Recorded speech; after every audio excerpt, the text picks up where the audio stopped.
حضرت پیران پیر غوث اعظم شیخ عبد القادر جیلانی رحمۃ اللہ علیہ کے والد شیخ ابو صالح رحمۃ اللہ علیہ کے متعلق کتاب کے اندر ایک واقعہ لکھا ہے کہ آپ 3 دن سے بھوکے تھے، دریائے فرات پر بیٹھے ہیں، ایک سیب دریا میں تیرتا ہوا آیا، آپ نے اس کو اٹھا لیا اور کھا گئے۔ اللہ کا شکر ادا کیا کہ اے اللہ تیرا شکر ہے کہ غیب سے مدد کی، دریا میں سیب تھوڑے ہی پیدا ہوتا ہے تو غیبی مدد سمجھ کر کھا لیا۔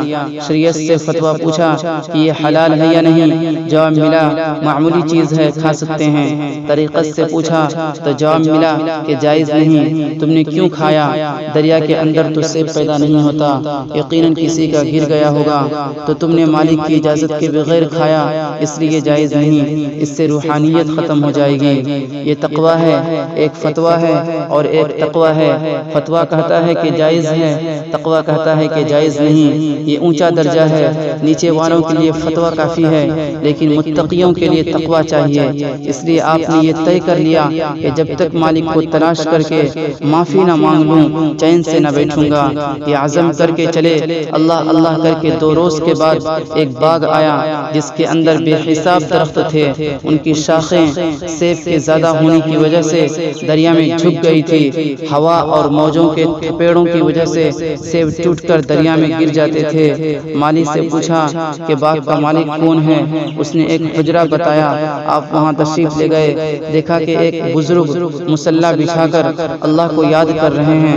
وہ شیخ عبداللہ سومعی رحمۃ اللہ علیہ تھے، ان کا شمار اولیاء کبار میں سے ہے۔ آپ نے کہا السلام علیکم، جواب دیا وعلیکم السلام۔ چہرہ دیکھ کر پہچان گئے کہ کوئی اللہ کا ولی آیا ہے، اٹھ کر استقبال کیا اور سینہ سے لگا لیا۔ پوچھا کہاں سے آ رہے ہو؟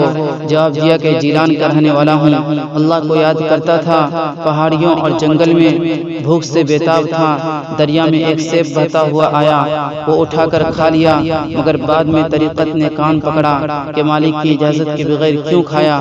میں نے فوراً انگلی ڈال کر طے کر لی، لیکن پھر بھی معافی مانگنے کے لیے حضرت عبداللہ سومعی رحمۃ اللہ علیہ نے جب سنا تو سمجھ گئے کہ یہ خدا رسیدہ معلوم ہوتا ہے۔ کہا کہ اس طرح میں معاف نہیں کروں گا، اس کے لیے ایک شرط ہے، وہ یہ ہے کہ میری ایک بیٹی ہے، جوان ہو چکی ہے، مگر اس میں 4 عیب ہیں۔ کیا عیب ہیں؟ ایک تو آنکھوں سے اندھی ہے، دوسرے کانوں سے بہری ہے، تیسرے زبان سے گونگی ہے، چوتھے پاؤں سے لنگڑی ہے۔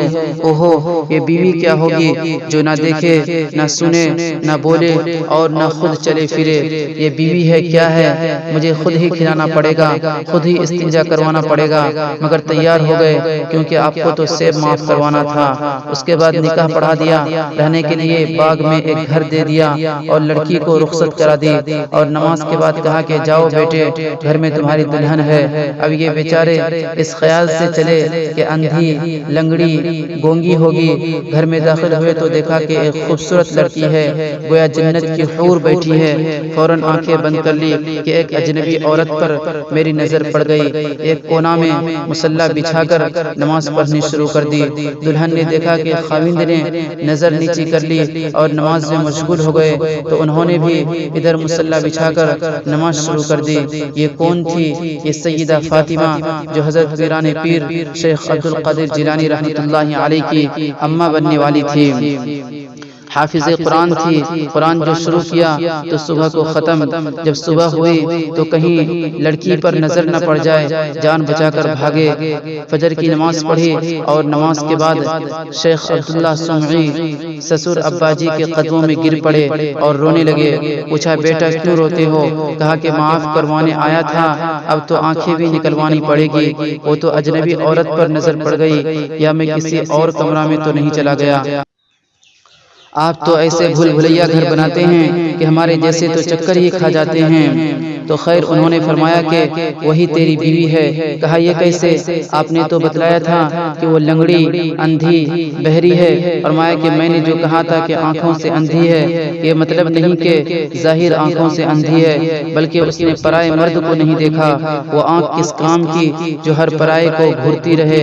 بہری ہے، آج تک اس نے ناجائز آواز نہیں سنی، اور گونگی ہے، اس کی زبان پر بدگوئی، بری بات، گالی اور غیبت کی بات نہیں آئی، اور پاؤں سے لنگڑی ہے کہ کسی گناہ کی طرف پاؤں چل کر نہیں گئی۔ اللہ کا شکر ادا کیا، امتحان بھی ہو گیا، اور جو تقوی اختیار کیا تھا اس کا صلہ اور بدلہ بھی اللہ تعالیٰ نے دے دیا۔